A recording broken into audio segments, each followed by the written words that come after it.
देखो, hello student. Last video में अपने आवाज़ नहीं आने की वजह से मैं अभी वापस वीडियो बना रहा हूँ। अपना जो टॉपिक चल रहा था तो वो था रेडियो फार्मास्यूटिकल्स। रेडियो फार्मास्यूटिकल्स मतलब कुछ ऐसे एलिमेंट्स होते हैं जिनकी रेडियो एक्टिविटी होने की वजह से उनका अपन फार्मा में भी यूज़ करते हैं। तो इसी के ऊपर अपन टॉपिक पे बात करेंगे। तो रेडियो एक्टिव सब्सटेंस है property of emitting rays of particle which affect the photographic plate. 40 radioactive elements are known which are arranged as uranium series, thorium series and actinium series.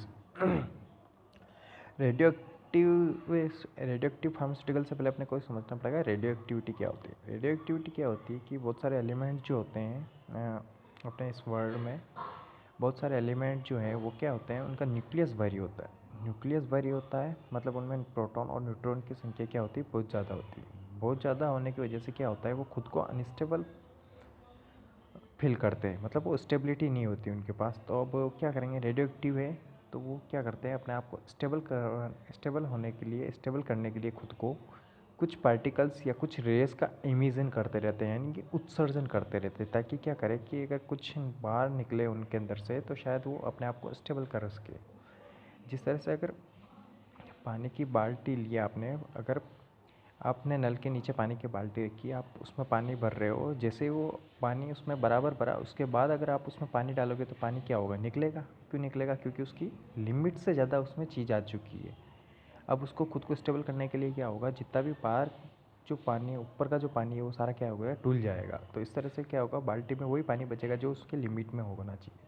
इसी तरह बहुत सारे एलिमेंट जो होते हैं उनमें न्यूक्लियस में जो न्यूट्रॉन प्रोटॉन जो होता है वो भारी होने की वजह से वो अपने आप का एमिशन करते रहते हैं, रेस का, अल्फ़ा बीटा गामा इस टाइप से। तो जो अपनी पीरियोडिक टेबल है उसमें जो 89 से जो 118 तक के जो नंबर है वो एटॉमिक नंबर ज़्यादा होने की वजह से उनका एटॉमिक मास भी बहुत ज़्यादा है। तो ऐसे एलिमेंट जो क्या करते हैं, रेगुलरली बेसिस पे इमिशन करते रहते हैं, किसका, किरणों का। यही बात कही गई है कि 40 के लगभग ऐसे एलिमेंट्स हैं, जैसे कि यूरेनियम सीरीज़ हो गई, थोरियम सीरीज़ हो गई और एक्टिनियम सीरीज़ हो गई, ये चीज़। और जो अपना रेडियो एक्टिव का जो है वो हेनरी बेकरल ने इसका नाम दिया था, उन्होंने इसके ऊपर स्टडी की थी। आगे बात करते हैं। तो the element are known as, ये कह रहा है, the element are known as radioactive because they are unstable and undergo decomposition along with the emission of radiation of rays. यही बात जो मैंने अभी आपको बताई है कि अनस्टेबल होते हैं, इसलिए अपने को एमिशन करते हैं रेस का। अब ये रेस कौन कौन सी होती है, अगर अपन रेस की बात करते हैं तो ये 3 टाइप की रेस मेनली बताई गई है। पहली है अल्फ़ा रेस, दूसरी है बीटा रेस और तीसरी है गामा रेस। अपन इन तीनों रेस की प्रॉपर्टी भी आगे देखेंगे कि जो पार्टिकल्स है, जो एलिमेंट्स हैं, उनमें से क्या होती है कि खुद को स्टेबल करने के लिए अल्फ़ा बीटा और गामा रेस निकलते रहते हैं अलग अलग पार्टिकल्स से। आगे चलते हैं।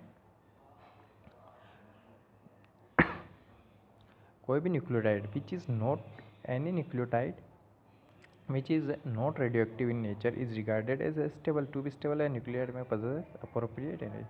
किसी भी ऐसे न्यूक्लियोटाइड को आप रेडियो एक्टिव नहीं कह सकते जो एमिशन नहीं करता हो, क्योंकि अगर न्यूक्लियो रेडियो एक्टिव है तो क्या करेगा, अपने आप को स्टेबल बनाने के लिए एमिशन करेगा। ये है those nucleotide which undergo spontaneous nuclear change so and stimulated by emitting radiation are called as radionucleotide और radioisotopes। मतलब जो न्यूक्लियोटाइड होगा वो क्या होगा, पर खुद के अंदर परिवर्तन करता रहेगा, स्टेबिलिटी को प्राप्त करने के लिए रेस को उत्सर्जित करता रहेगा, यानी कि सेल्फ चेंज होते रहेंगे अंदर ही, ताकि वो स्टेबल हो सके, अपने आप को स्टेबल कर सके। आगे देखते हैं अपन। देखो, पेनेट्रेटिंग डिस्टेंस के साथ साथ मैं आपको और चीज़ बता देता हूँ। बात करते हैं तीनों रेस हैं, तीनों रेस की अपन प्रॉपर्टी इसी में देख लेते हैं। अपन बात करेंगे अल्फ़ा रेस की सबसे पहले। तो अल्फ़ा रेस क्या होता है, अल्फ़ा रेस जो होता है एक अपने रदरफोर्ड का अपने बारे में सुना हो तो उन्होंने क्या किया था कि एक प्लेट ली थी और फिर उन्होंने बौछार करवाई थी, किनकी, इन रेस की, अल्फ़ा बीटा गामा रेस की क्या करवाई थी, बौछार करवाई थी। अब बौछार करवाई थी तो उन्होंने क्या रखा था कि वहाँ पे प्लेट के पास उन्होंने दो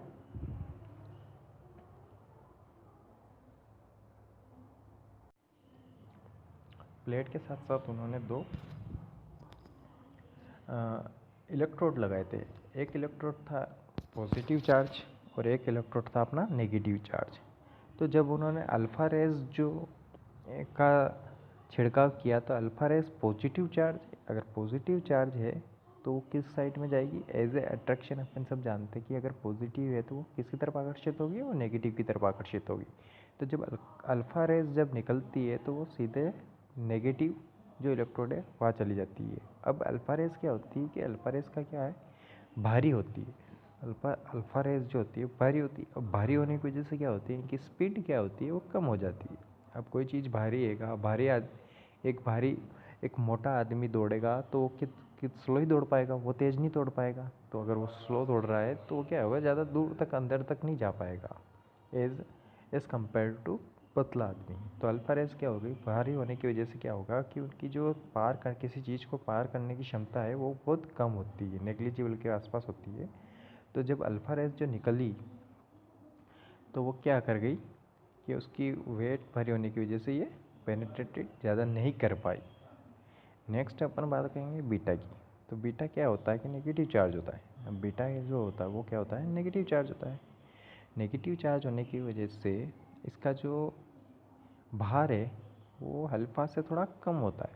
अल्फ़ा का क्या होता है, बहुत ज़्यादा होता है, तो अल्फ़ा से थोड़ा कम होता है। अब अल्फ़ा से थोड़ा बीटा का भार क्या है, कम है तो इसकी स्पीड थोड़ी अल्फ़ा से ज़्यादा है। अल्फ़ा से ज़्यादा होने की वजह से ये क्या करती है कि इसकी पेनिट्रेटिंग जो क्षमता है, यानी कि किसी चीज़ को पार करने की जो क्षमता है वो अल्फ़ा से ज़्यादा है। वेट कम है, थोड़ी स्पीड बढ़ जाएगी तो पेनिट्रेटिंग पावर भी बढ़ जाएगी। नेक्स्ट अपन देखते हैं गामा रेज जो क्या होती है, इस पर कोई चार्ज नहीं होता है। इस पर क्या होता है, कोई चार्ज नहीं होता है। इस पर कोई चार्ज क्यों नहीं होता, तो क्या है, एक तरह से नॉन आयनिक है। क्या है, नॉन आयनिक। ठीक, ये क्या है, नॉन आयनिक है। अब ये क्या है, नेग्लिजिबल इसका वेट होता है, न के बराबर होता है। इसका वेट कम होने की वजह से जो इसकी स्पीड है वो बहुत ही फास्ट होती है। अब स्पीड फास्ट होने की वजह से क्या हो गया, इसकी पेनिट्रेटिंग क्षमता क्या हो गई, बढ़ गई। तो ये सबसे ज़्यादा पेनिट्रेटिंग पावर अगर कहीं पूछी जाती है तो किसकी आएगी, गामा रेज की आएगी। तो ये तीनों चीज़ें अपनों ने देख लिए। आगे चलते हैं, नेक्स्ट की देखते हैं। अल्फ़ा रेज का ये जो मैंने बताया आपको वही है कि पार्टिकल है लो पेनिट्रेटिंग पावर होती है, पॉजिटिव चार्ज होता है तो स्ट्रॉन्ग फील्ड के द्वारा, यानी कि जो अपना नेगेटिव फील्ड होगा उस पर होगा। इसके 2 पॉजिटिव चार्ज होते हैं, ये देखो यहाँ पे दिखा रखा है, 2 पॉजिटिव चार्ज अल्फ़ा के ऊपर 2 पॉजिटिव चार्ज होता है। बीटा से क्या होता है, इलेक्ट्रॉन का माइनस होता है तो ये इस पर इलेक्ट्रॉन माइनस चार्ज होता है। इसके बाद इसका जो एटॉमिक मास यूनिट जो होगी 4 होती है। कैसे, देखो मैं आपको बताता हूँ। एक ये जो होता है हीलियम होता है, हीलियम क्या होता है, 2He4। तो 2 इसका हो गया पॉजिटिव नंबर, और जो 4 हो गए वो एटॉमिक मास हो गया। तो ये अपना क्या होगा, अल्फा रेज हो गया। Heavy metals have capacity to emit such right alpha particles have the same energy. सभी सेम पार्टिकल में सेम एनर्जी है, ये जो less compare to other emissions. अब क्या है, अल्फा रेज क्या होगी, because of low penetrating of power of alpha particles element which emit alpha rays do not find use in biological application because they can not penetrate tissue. अब penetrating power कम होने की वजह से जो alpha particles है या ऐसे elements से जिनसे अगर अल्फ़ा पार्टिकल अगर रेज निकलती है तो उनका बायोलॉजिकल एप्लीकेशन में कोई यूज़ नहीं पाया जाता। क्योंकि क्या होता है, जब कोई रेज अगर अपने अगर टिश्यू या सेल्स को ही पार नहीं कर पाएगी तो अंदर जो ऑर्गन्स है डैमेज हुए हैं या कोई अंदर अगर अपने को कोई बीमारी है तो उसका पता नहीं चलेगा। यही बात यहाँ पे बताई जा रही है। अब जब कभी किसी भी देखो, हाँ एक चीज़ और मैं बता देता हूँ। कोई भी एलिमेंट है अगर उससे एक अल्फ़ा निकलता है या एक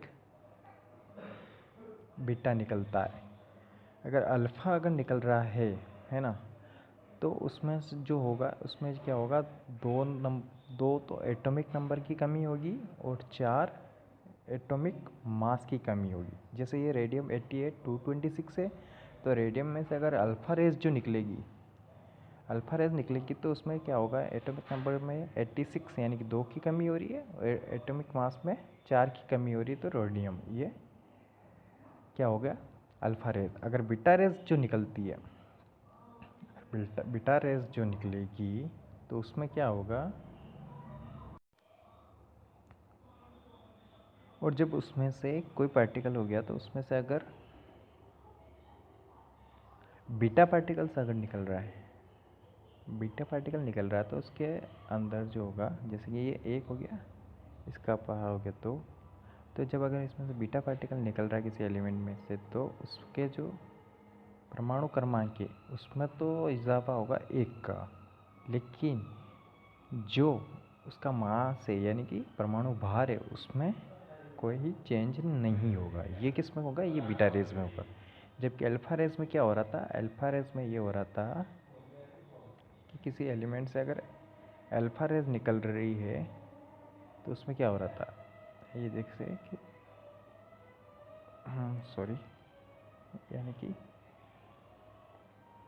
किसी एलिमेंट से अगर अल्फ़ा रेज निकल रही है तो उसमें क्या हो रहा था,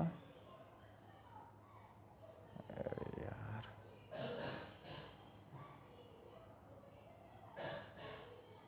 एक सेकंड, अगर किसी रेज में से अल्फ़ा रेज निकलेगी तो उसमें क्या होगा, 2 में एटॉमिक नंबर की कमी होगी और 4 की एटॉमिक मास की कमी होगी। ये तो था। और गामा रेज में कोई चेंज नहीं होता है क्योंकि वो नॉन आयनिक है, तो उसमें कोई चेंज नहीं होगा। बीटा रेज जो होती है वो 2 टाइप की होती है, एक तो नेजिट्रॉन्स नेगेटिव चार्ज वाली को, पॉजिट्रॉन पॉजिटिव चार्ज को। नेग्लिजिबल मास होता है इनकी लेस। हाँ, एक चीज़ और थी, अल्फ़ा पार्टिकल की जो वेट भारी होने की वजह से जो उनकी आयोनाइजिंग पावर जो होती है वो बहुत ज़्यादा होती है। आयोनाइजिंग पावर मतलब कि पॉजिटिव नेगेटिव को अलग अलग विच्छेदित करना, आयोनाइज कर देना किसी फॉर्म में, वो बहुत ज़्यादा पावर किसके पास होती है, अल्फ़ा रेस के साथ। जबकि बीटा के साथ ऐसा नहीं होता है, बीटा रेस की पेनेट्रेटिंग पावर ज़रूर अल्फ़ा से ज़्यादा होती है। आगे बढ़ते हैं, गामा रेस के बारे में बात करते हैं। तो गामा रेस जी क्या होती है, मोर पेनेट्रेटिंग पावर, क्या होती है, more penetrating power than alpha rays. they are having they are having the same character as that of very short electromagnetic wave are called X-ray। X-ray के type ही इनकी character होते हैं, जैसे कि इनका उनके ऊपर कोई मास या चार्ज नहीं होता है। Gamma rays are produce during disintegration. ये क्या होता है कि गामा रेज कब प्रोड्यूस होती है, जब किसी का डिसइंटीग्रेशन होना होता है, या क्या बीटा रेडिएशन या फ्यूजन के वक्त रेडिएशन का निकलते हैं। ये जो होता है पोर आयनाइजिंग पावर होती है और अनचार्ज्ड होते हैं। ये सेम वही सारी चीज़ें यहाँ पे बता रखी है, तो वो आप देख लीजिएगा इसको, इसमें कुछ अलग नहीं है। आइसोटोप्स, अब आइसोटोप्स क्या होता है वो मैं आपको बताता हूँ।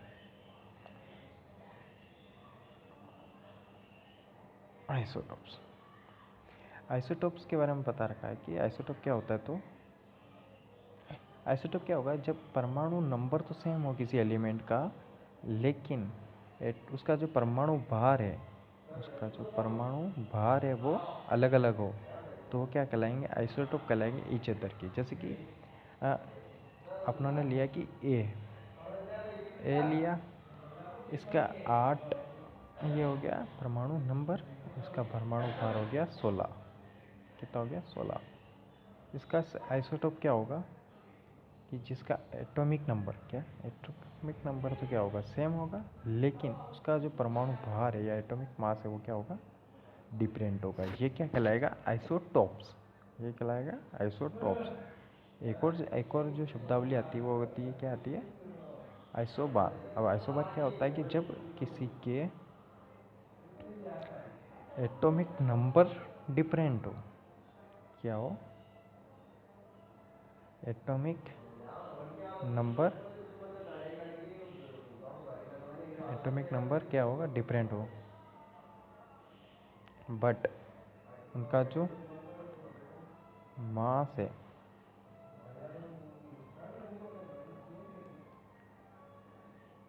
वो सेम हो, तो वो क्या लाएंगे, आइसोबार्स। ये सारी, ये क्या है, आइसोटोप और आइसोबार। ठीक है। अब टाइप ऑफ नेचुरल और आर्टिफिशियल, 2 टाइप्स के रेडियो न्यूक्लियोटाइड होते हैं। तो नेचुरल की बात करते हैं तो ये 40 होते हैं, जैसे कि अपनों ने पहले ही बात कर ली थी। ये 3 श्रेणी में होते हैं, यूरेनियम, थोरियम और रेडियम, जिनसे क्या है, रेस का एमिशन होता है अल्फ़ा बीटा और गामा का, अल्फ़ा बीटा और गामा का एमिशन होता है ये। और आर्टिफिशियल क्या होता है, जिनको बनाया जाता है, इनकी वजह से जो एलिमेंट्स जो बनते हैं वो आर्टिफिशियल की श्रेणी में आते हैं। ये कुछ इनकी रेडियो एक्टिविटी की क्या है, यूनिट भी है इसको, मतलब किस में, जब रेडियो एक्टिविटी क्या होती है, रेडियो एक्टिविटी को मापा भी तो जाता है ना, किसी एलिमेंट से रेडियो एक्टिविटी होती है, मतलब इमिशन हो रहा है रेस का, तो उसको मापने के लिए क्या करते हैं, यूनिट ली जाती है। तो उसको क्या, कौन कौन सी है, तो एक तो क्यूरी है, defined as quantity of any radio activity substance which undergo the same number of radiation unit time 1 gram of radium is equal to 3.6/सेकंड। मतलब किसी डिसइंटीग्रेशन टाइम में कितना उसका उसमें से हास हो रहा है, वो नापने के लिए क्या आ गई, तो वो क्यूरी में। रोटेंगन क्या है, एक्सपोजर, कितना एक्सपोजर हो रहा है, कितना इमिशन हो रहा है उससे, तो वो नापने के लिए अपने रोटेंगर। जब कोई मतलब कोई एलिमेंट अपने फार्मास्यूटिकल में यूज़ आ रहा है, तो उसका कितना अब्जॉर्ब हो रहा है, उसके लिए अपने रेड RAD यूनिट, या फिर रैम। इसके अलावा exposure rate constant, RB relative biological effectiveness, यानी कितनी इफेक्टिवनेस है उसकी, उसको नापने के लिए अपना क्या है, RB है, रिलेटिव बायोलॉजिकल इफेक्टिवनेस। अब ये प्रोडक्शन ऑफ आइसोटोप है, ये इतना कुछ इंपॉर्टेंट है नहीं, इतना कुछ पूछा नहीं जाता है। हाँ, ये हैंडलिंग जो होती है, क्या होती है कि फार्मास्यूटिकल जो प्रोडक्ट है रेगुलरली, इनमें से क्या होता है, हास होता रहता है, एमिशन का हास होता रहता है। तो ये क्या है, इजीली इनको कैरी करना, या फिर नॉर्मली इनको अपन जैसे ऑल दूसरे केमिकल्स को या दूसरे एलिमेंट्स को जो अपन रख लेते हैं, ऐसा नहीं रखा जाता है।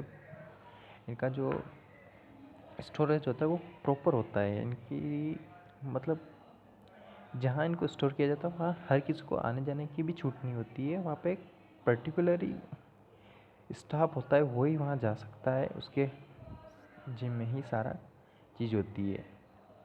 बार्क का नाम सुना होगा आपने, doctor Homi Bhabha research atomic centre,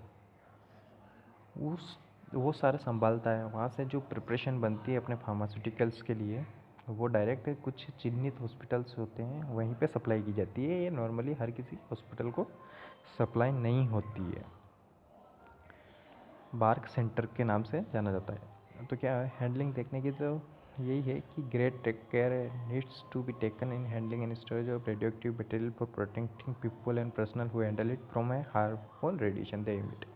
radiation जो होती है हार्मफुल होती है, जिन जो उत्सर्जन करते हैं, तो उससे बचाने के लिए पीपल्स को बहुत ज़्यादा क्या बोल सावधानी बरतनी चाहिए। Certain precaution have to be taken while working with detector trace equipment. ऐसे जो, अब क्या होता है कि ऐसा नहीं है कि केवल अपने को उन एलिमेंट के साथ ही,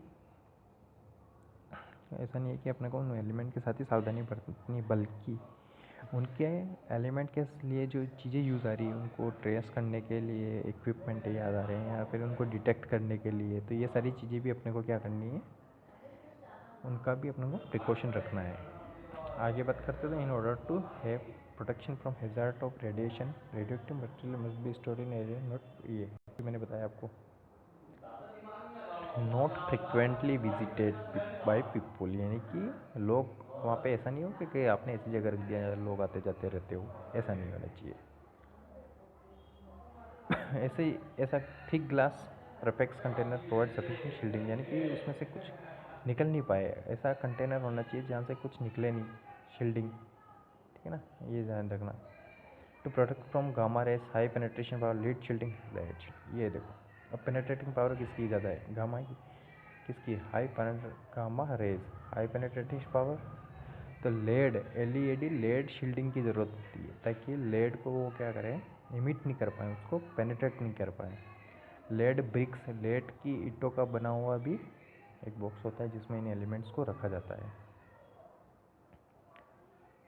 ये अब the storage area must be regularly checked for radio activity. अब जो जहाँ पर अपना ने स्टोरेज किया है तो वहाँ पर उनकी रेडियो एक्टिव को चेक करने के लिए करते रहना जाना चाहिए।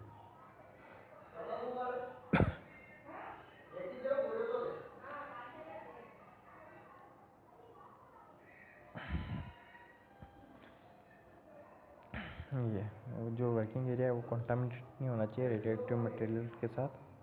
और if radioactive liquids to be handle it must be carried in trays with absorbent tissue paper, trays with absorbent. अब क्या है, देखो लिक्विड जो फॉर्मुलेशन है, लिक्विड फॉर्मुलेशन को जो अपन टिश्यू पेपर के साथ लाएंगे, टिश्यू पेपर के साथ क्यों रखेंगे, क्योंकि अगर उसमें से कुछ लीच होता है तो वो टिश्यू पेपर अब्जॉर्ब कर सके उसको, ताकि वो बॉडी पार्ट्स या अपने किसी टिश्यू या सेल को डैमेज न कर सके। ये ध्यान रखना है। रबर ग्लव्स होने चाहिए।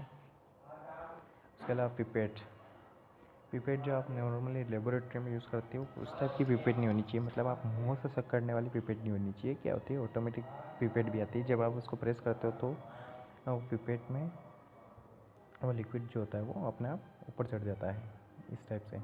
Waste of radioactive material has to be stored till its activity become low and then only it should be disposed. जब जो रेडियो एक्टिव मटेरियल है उसको तभी अपन डिस्पोज करेंगे जब तक कि उसकी एक्टिविटी जो है बहुत ही ख़त्म या क्षीण नहीं हो जाए एक तरह से, तब तक उसको स्टोरेज में ही रखा जाता है। ये सारा प्रिकॉशन है, ये आप देख लेना है कि one should not touch the radioactive meter with hand but it should be handle by mean of forcep, यानी कि हाथों से उसको टच नहीं करना है, चिमटे टाइप से, चिमटा या ऐसा कोई औजार हो जो उससे यूज़ करना है। उसके अलावा उस एरिया में अपने को ना स्मोकिंग करनी है, ना खाना खाना है, ना पानी पीना है। Laboratory and radioactive material is handled, ये चीज़। Sufficient protective clothing and shielding had to be use while handling of material, मतलब अपने को वो प्रोटेक्टिव चीज़ें पहननी है, क्लॉथ पहनना है, हाथों में ग्लव्स वगैरह होने चाहिए। Radioactive material have to be stored in label container, यानी लेबल होना चाहिए इन पर परफेक्ट एरियाज वेर। ये जो अपना पहले बात करते हैं ये सारा वही है, कोई डिफरेंट नहीं है। देखो ये लेड ब्रिक्स जो आपको दिख रही होगी, ये इस तरह से इनका एलिमेंट, ये जो है ना, ये इस तरह से लेड ब्रिक्स होती है, इसके अंदर को अपने को कंपार्टमेंट रखे जाते हैं। जैसे घाव हमारे को ज़्यादा पेनिट्रेटिंग है तो उसको इसके अंदर रखा जाएगा। ये बॉक्स आपको दिख रहा है, ये सारा ये इस तरह से ये सारा का पोर्शन हो गया इसका बाहर का, ताकि क्या इजीली इमिट नहीं हो सके। ये आप क्लोथिंग आप देख रहे हो किस तरह से जब इसको एक्सपोजर करते हैं, सॉरी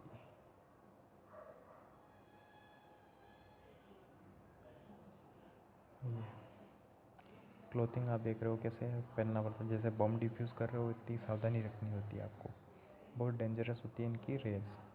नेक्स्ट अपन करते हैं तो अब क्या है ये कि सोडियम आयोडाइड का भी यूज़ होगा। आयोडाइड का यूज़ होगा था, आयोडाइड की ज़रूरत कहाँ पड़ती है अपने थायराइड के लिए अपन, तो जो आयोडाइड 131 है